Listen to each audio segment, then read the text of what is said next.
మహావీర్, వర్ధమాన్ మహావీర్ అంటాం.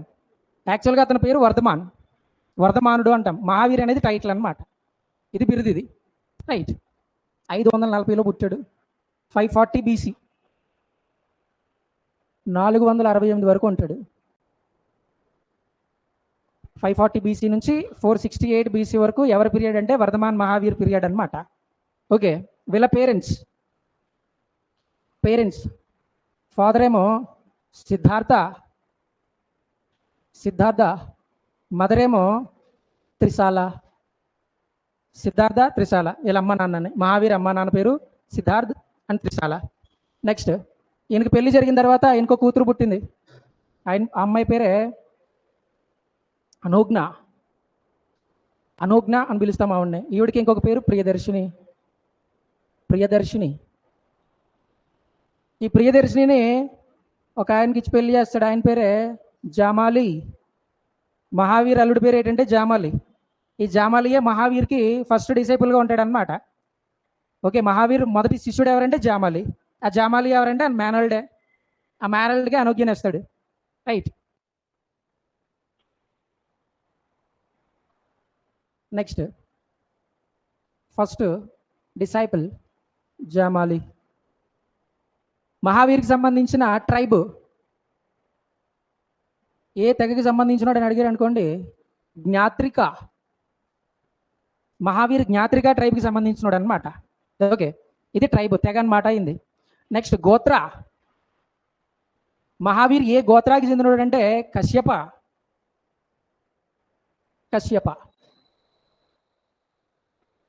రైట్. ఇది Mahavir personal biodata అనమాట. మహావీర్ రెజ్యూమ్ ఇది. ఓకే, సో 540 నుంచి 468 దాకా ఉన్నాడు. అంటే ఎన్ని సంవత్సరాలు ఉన్నాడు రా? రేపు చెప్తారా?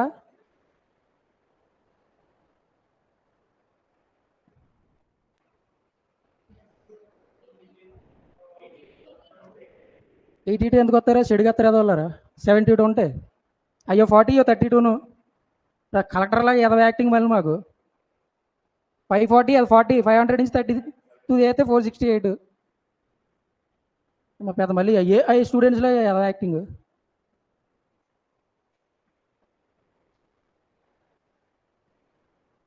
ఓకే, వర్ధమాన్కి కొన్ని టైటిల్స్ ఉన్నాయి. అందులో ఒకటే మహావీర్. Titles of Vardhaman. ఈయన టైటిల్స్లో ఫస్ట్ది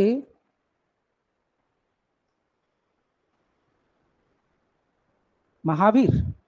అడవుల్లో ఒక్కడే ధ్యానం చేసుకుంటాడు. మహావీర్ అని పిలుస్తారు ఈయన. Next,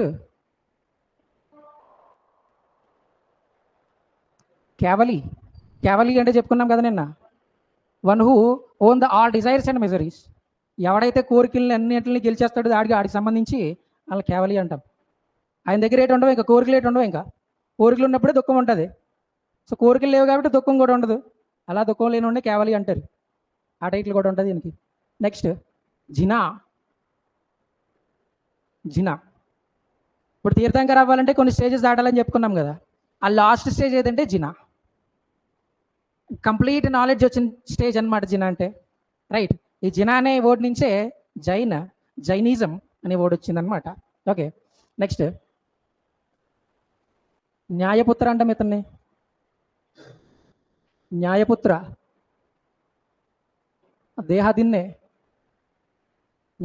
దేహదిన్నే, Zener, కేవలి, Mahavir. ఇవన్నీ ఎవరి టైటిల్స్ అంటే వర్ధమాన్ మహావీర్ టైటిల్స్ అనమాట. రైట్. ఇప్పుడు నేను లైఫ్లో ఏం జరిగిందో చూద్దాం. అసలు జైన మతం స్థాపించడానికి కారణం ఏంటో చూడు.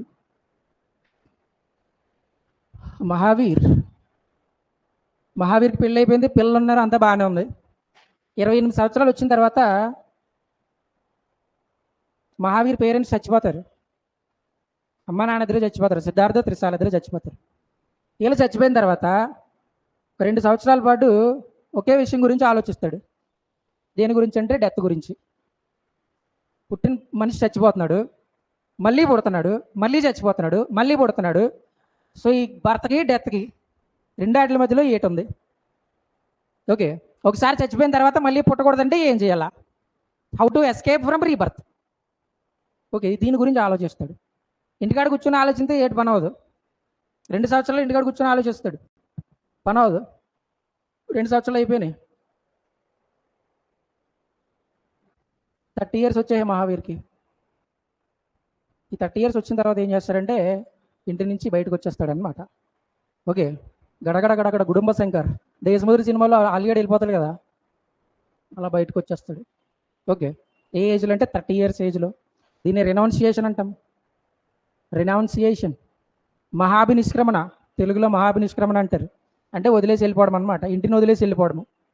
రైట్, వెళ్ళిపోయిన తర్వాత ఏదన్నా నేర్చుకోవాలంటే, ఏదన్నా ఒక పాయింట్కి సమాధానం కావాలంటే ఒక టీచర్ ఉండాలా.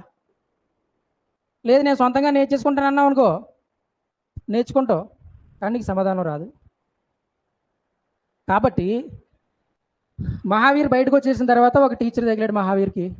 ఆయన పేరే మక్కలి గోసల పుత్ర. మక్కలి గోసల పుత్ర. ఇందాక అజ్విక రిలీజియన్ చెప్పుకున్నాం, 4 చెప్పుకున్నాం కదా రిలీజియన్స్: జైన, బౌద్ధ, చార్వక, అజ్విక. అజ్విక మతం స్థాపించింది ఎవరంటే మక్కలి గోసలి పుత్ర, ఇతనే. అజీవక, అజ్విక, ఈ రిలీజియన్ ఎస్టాబ్లిష్ చేసింది ఎవరంటే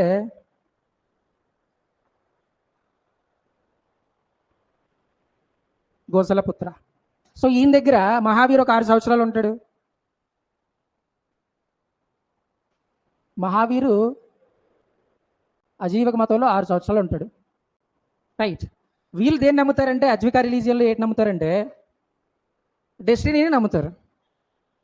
నువ్వు ఏది అనుకుంటే అది జరగదు, నీకు ఏటి రాసుంటే అది జరుగుద్ది. ఓకేనా? ఆ సిద్ధాంతాన్ని నమ్మేది ఎవరంటే అజ్విక రిలీజియన్ అనమాట. రైట్, నీకు ఈ టైంలో ఇది జరగాలంటే ముందు రాసింది కాబట్టి జరుగుతుంది.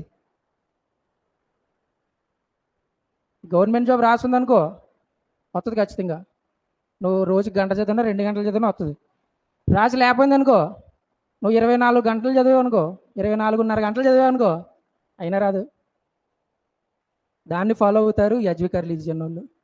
6 సంవత్సరాలు వీళ్ళ దగ్గర ఉంటారు. దీన్నే మాయావాదం అంటాం.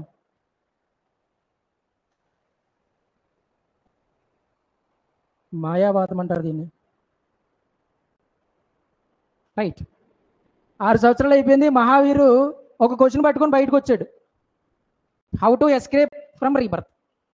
ఆ క్వశ్చన్ పట్టుకొని బయటకు వచ్చాడు కదా, పునర్జన్మ లేకుండా ఉండాలంటే ఏం చేయాలా, చచ్చిపోయిన తర్వాత మళ్ళీ పుట్టేతనం, కుక్కలాగో నక్కలాగో ఎలాగా, అసలు పుట్టుకే లేకుండా ఉండాలంటే ఏం చేయాలా, ఆ కాన్సెప్ట్ తెలుసుకుందామని బయటకు వచ్చాడు మహావీరు.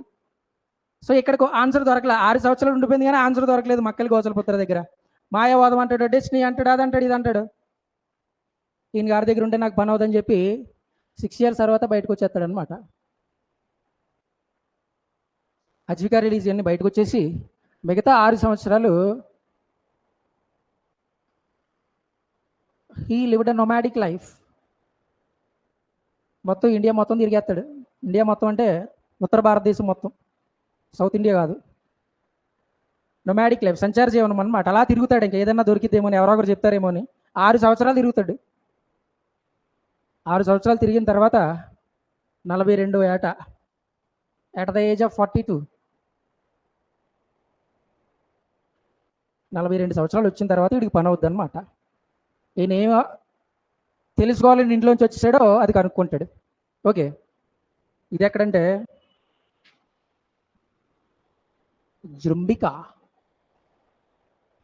జృంబికా పార్క్ అని పిలుస్తాము. రిజుపాలిక రివర్ బ్యాంక్, జుంబికా వనం అని ఉంటుంది. ఆ జుంబికా వనంలో పక్కన ఒక నది ఉంటుంది అనమాట, దాన్ని రిజుపాలికా నది అని పిలుస్తాం. ఆ నది ఒడ్డున జుంబికా వనంలో ఒక చెట్టు ఉంటుంది, దాన్నే సాల్ ట్రీ అని పిలుస్తాము. ఈ చెట్టు కింద మనోడు జ్ఞానోదయం అవుద్ది అనమాట. At the age of 42nd year, 42 సంవత్సరాలు జ్ఞానోదయం వచ్చింది. 30వ సంవత్సరంలో ఇంటి నుంచి బయటకు వచ్చేసాడు. 12 సంవత్సరాల తర్వాత ఎన్లైట్మెంట్ అవుద్ది అనమాట మహావీర్కి. ఓకే, ఇక్కడ తెలుసుకుంటాడనమాట మనిషి పుట్టడం చచ్చిపోవడం దీని మధ్యలో ఉన్న లైఫ్ని ఎన్నెన్నో అనుకుని ఏదేదో అనుకుని జీవిస్తున్నాడు. ఇవి కాదు. మనిషికి మళ్ళీ రీబర్త్ ఉండకూడదంటే, మళ్ళీ జన్మ అనేది ఉండకూడదంటే కొన్ని ఖచ్చితంగా పాటించాలి. ఈ లైఫ్లో మనం కొన్ని తప్పులు చేసామనుకోండి, వాటి కర్మ ఈ లైఫ్లో అవ్వకపోయింది అనుకో, మళ్ళీ ఏదో దాని కింద వస్తాను భూమి మీదకి, అప్పుడు అనుభవించాల్సి ఉంటుంది అవన్నీ. రైట్. అసలు అలాంటి పనులే చేయకుండా, అసలు నీకు కర్మ సిద్ధాంతం నీ దగ్గర వరకు రాకుండా ఎలా లైఫ్ ఉండాలని చెప్పి మహావీర్ జ్ఞానోదయం అవుద్ది అనమాట. ఓకే. అయిన తర్వాత ఆయనకు వచ్చిన జ్ఞానోదయాన్ని ఒక 3 ఎలా చెప్తాడంటే ఒక 3 రూల్స్ కింద చెప్తాడనమాట. సో ఇలాగ అవ్వాలంటే నీ లైఫ్లో ఈ 3 ఉండాలా అని చెప్తాడు. ఆ 3 ఏంటంటే,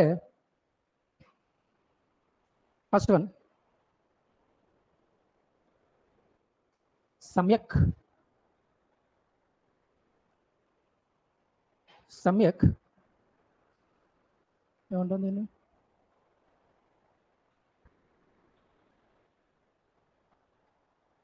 first right perception. Right perception అంటాం దాన్ని. ఫస్ట్ ఇది ఉండాలి నీకు.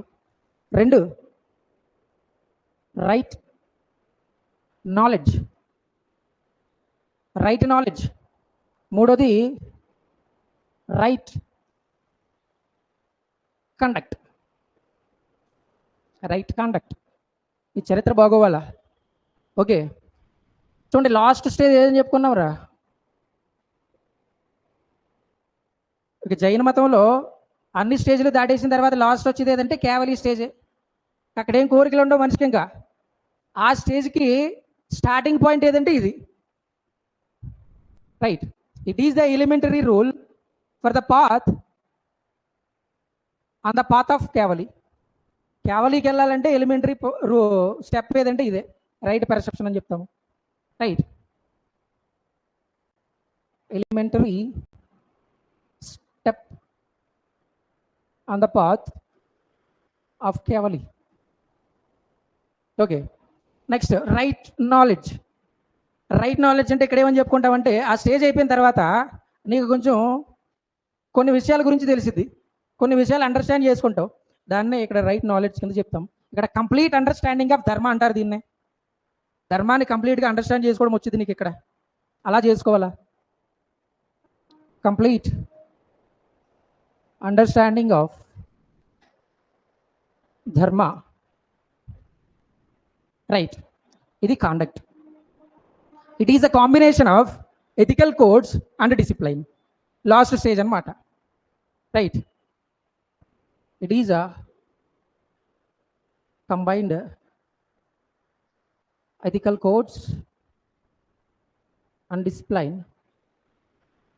రైట్. ఇవి చాలా చాలా ఇంపార్టెంట్ రై. ఫర్ ఎగ్జాంపుల్ ఎగ్జామ్లో నీకు ఈ 3 ఇచ్చేసి ఇవి ఏంటి అని అడిగాడు అనుకోండి, 3 జ్యువెల్స్ అని పిలుస్తారు వీటిని.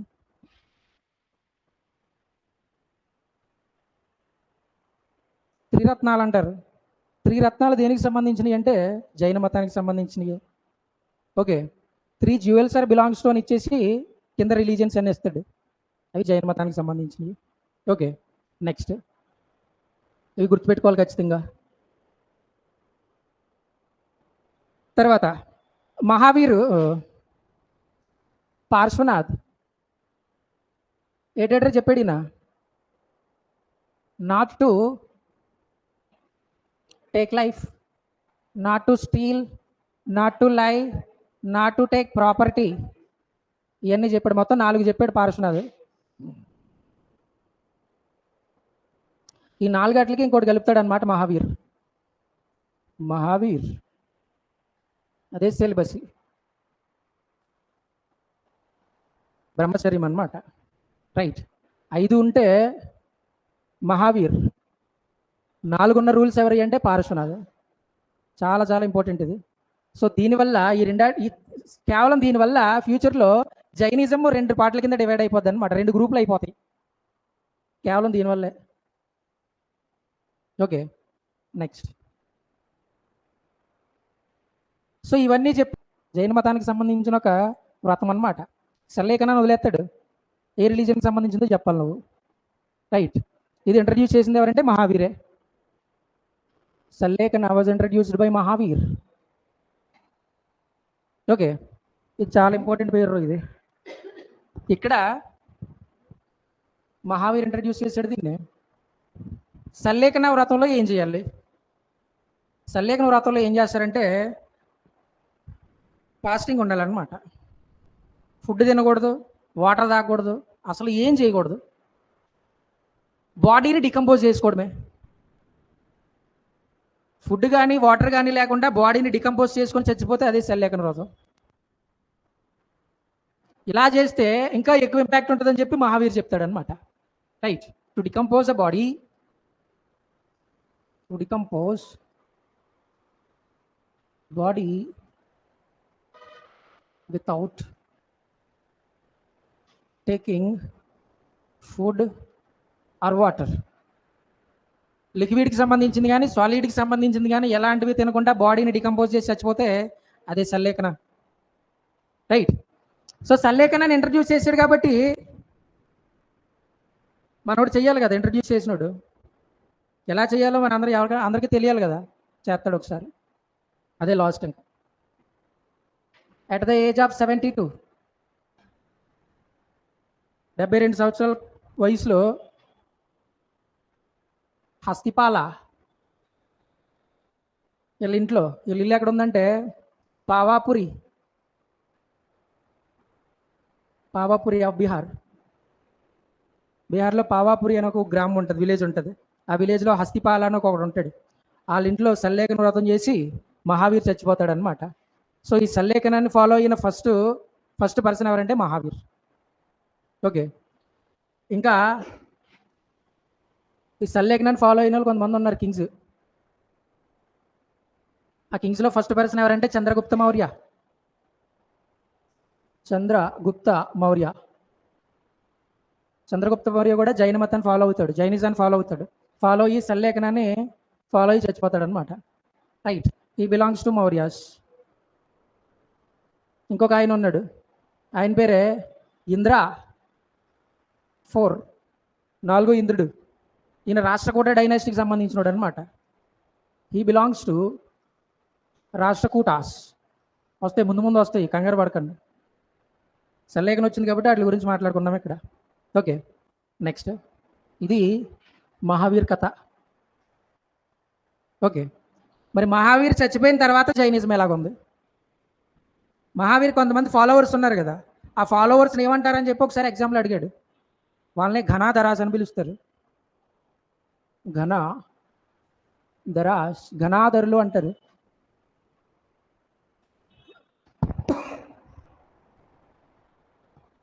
వీళ్ళనే ఇంగ్లీష్లో ఇమీడియట్ డిసైపుల్స్ అంటారు అనమాట. అంటే మహావీర్ చచ్చిపోయిన తర్వాత జైన మతాన్ని లీడ్ చేసింది ఎవరంటే ఈ ఘనాధరాజే. వీళ్ళే చూసుకున్నారు మొత్తము. అందులో ఇంపార్టెంట్ పర్సన్స్ ఈ ఘనాధరాస్లో సుధామ, శంభు విజయ, స్థలబాహు,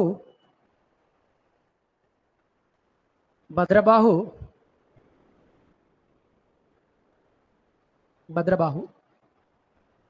వీళ్ళు ఎవరంటే మహావీర్ చచ్చిపోయిన తర్వాత జైన మతాన్ని లీడ్ చేసింది ఈ నలుగురు.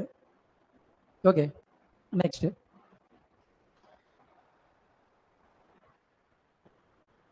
అది జైన మతం ఇలా ఎస్టాబ్లిష్ అయింది. ఎవరు తీసుకొచ్చారు, అసలు ఎందుకు వచ్చింది? ఇక్కడ త్రిశాల కాశీ కింగ్ కొడుకు ఆయన బయటకు వచ్చేసి ఎన్లైట్మెంట్ కోసం తిరిగాడు, నాలెడ్జ్ కోసము.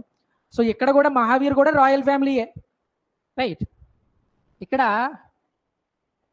వజ్జి మహాజనపదాస్లో దీని క్యాపిటలే వైశాలి. వజ్జి క్యాపిటల్ వైశాలి. వైశాలిని పరిపాలించే రాజవంశం ఏదంటే లిచ్చావి. ఇది చాలా ఇంపార్టెంట్. ఇది లిచ్చావి రాజవంశం అంటాం. ఓకే, ఈ లిచ్చావి కింగ్ ఎవరంటే చేతకుడు అని పిలుస్తాం అన్నమాట. ఈ చేతకాకు ఒక సిస్టర్ ఉంటుంది. లిచ్చావి కింగ్ చేతక. ఈ చేతకాకి ఒక సిస్టర్ ఉంటుంది, ఆవిడ పేరే త్రిశాల. ఈ త్రిశాల ఎవరంటే చేతకా సిస్టర్. ఈ త్రిశాల ఎవరంటే మదర్ ఆఫ్ మహావీర్. సో ఇక్కడ మహావీరు ఒక పెద్ద రాజ్యానికి కింగ్గా ఉన్న చేతకుడికి మేనలుడు అనమాట. Is from royal family, right. ఈయన కూడా రెనౌన్ మహాభినిష్క్రమణం చేసేస్తాడు ఇంట్లోంచి, ఎందుకంటే జ్ఞానోదయం కోసం. ఓకే, అది ఇప్పుడు మహావీర్ గురించి అయిపోయింది. మహావీర్ తర్వాత జైనిజంలో ఏం జరిగింది? మహావీర్ తర్వాత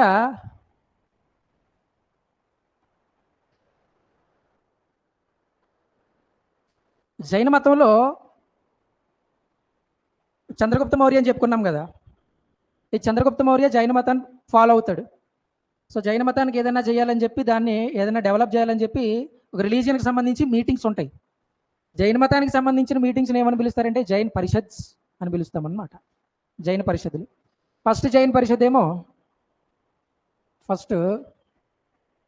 జైన్ పరిషత్ బీసీ 310, బీసీ 310లో జరుగుద్ది. ఎక్కడ జరిగిందంటే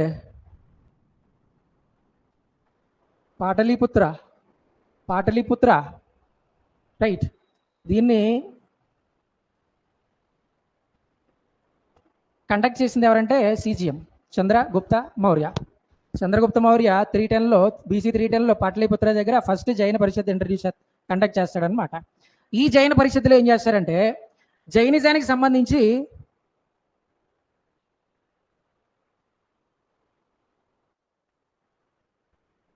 ప్రతి మతానికి సంబంధించి ఒక పవిత్రమైన బుక్ ఉంటుంది, ఒక గ్రంథం ఉంటుంది, హోలీ బుక్ ఉంటుంది.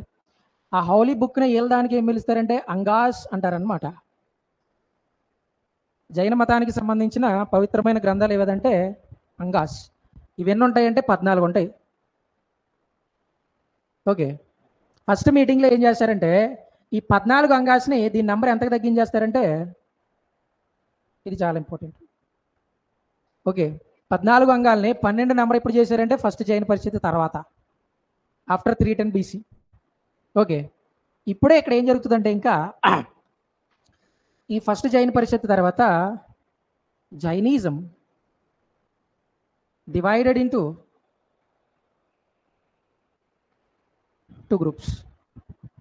జైన మతం 2 గ్రూపుల కింద విడిపోద్ది. ఏ గ్రూపులో ఎవరున్నారో చూడు.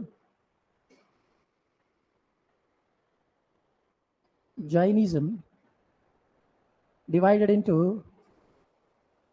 2 గ్రూప్స్. ఒకళ్ళని ఏంటని పిలుస్తామంటే శ్వేతంబరాజ్ అంటాం. శ్వేతంబరాజ్.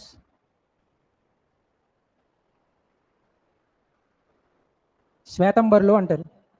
ఇంకొకరిని ఏమని పిలుస్తామంటే దిగంబరాస్ అని పిలుస్తాము. వీళ్ళు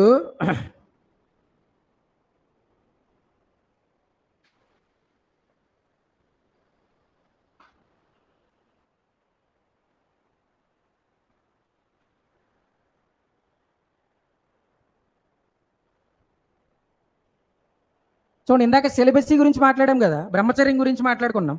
అది ఇంట్రడ్యూస్ చేయడం వల్ల జైనిజం 2 పార్ట్ల కింద అంటే అదొక కారణం అని చెప్పుకున్నాం. ఇక్కడ ఏమైపోద్ది అంటే ఈ శ్వేతంబరాస్ అందరూ the Svetambaras for followers of Parshvanath. ఈయన ఎవరంటే 23వ తీర్థంకర్, 23rd.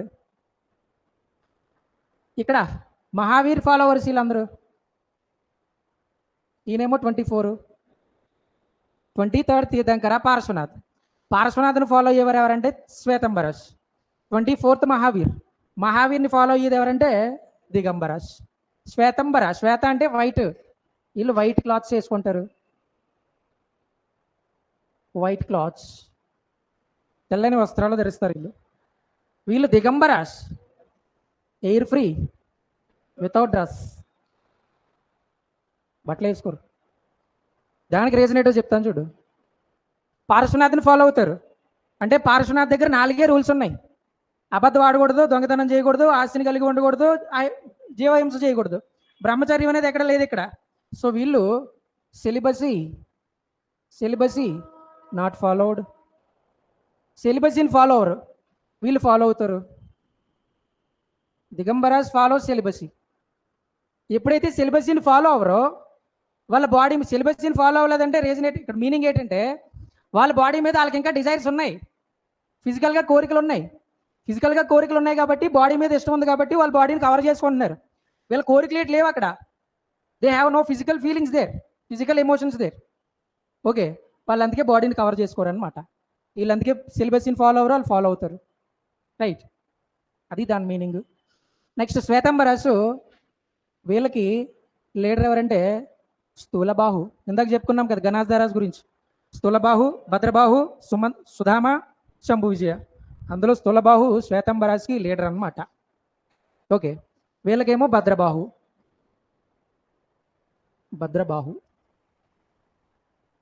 దిగంబరాజ్కి హెడ్స్ అనమాట ఇల్లు. సో ఇక్కడ హెడ్ క్వార్టర్స్ గురించి మాట్లాడామనుకో, శ్వేతంబరాజ్ హెడ్ క్వార్టర్ ఎక్కడంటే పాటలీపుత్ర.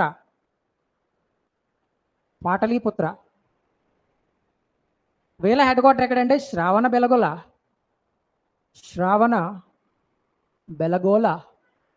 ఆఫ్ కర్ణాటక. ఓకే, దీని గురించి కొంతసేపు చూడు, శ్రావణ బెలగోల గురించి.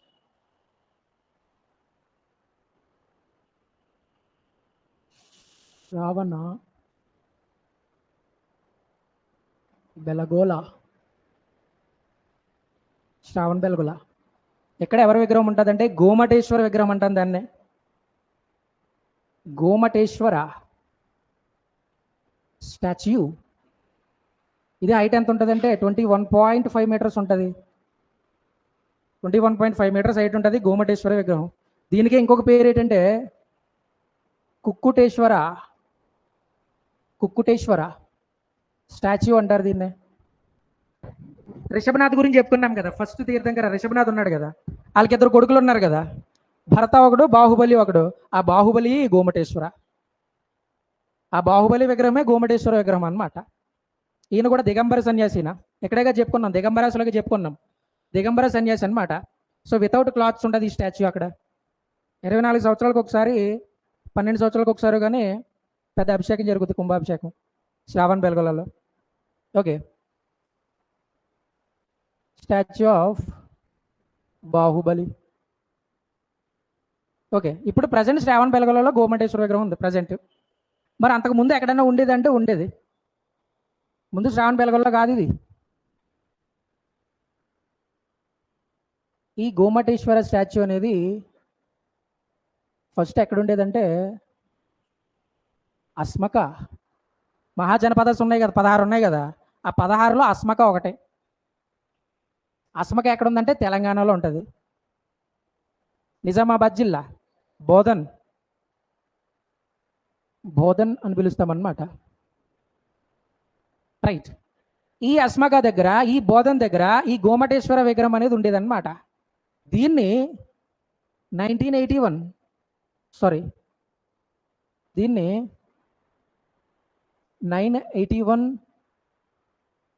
AD, 981 ADలో, లేకపోతే కొన్ని బుక్స్లో ఇది ఉంటుంది, కొన్ని బుక్స్లో ఇది ఉంటుంది. 981 AD కానీ 984 AD కానీ. ఇక్కడ ఈ పీరియడ్లో చాముండరాయ, ఈ చాముండరాయ అనే మినిస్టర్ ఏం చేస్తాడంటే ఈ అస్మక బోధనలో ఉన్న గోమటేశ్వర స్టాచ్యూని ఎక్కడ పెడతాడు, పట్టుకెళ్ళి శ్రావణ బెలగోలలో పెడతాడనమాట. రైట్, అది శ్రావణ బెలగోలలో అలా వచ్చింది. ఓకేనా, నెక్స్ట్ ఇంకేముంది, నోట్స్ రాసుకో, మిగతాది రేపు చూద్దాం. నోట్స్ రాసుకోండి.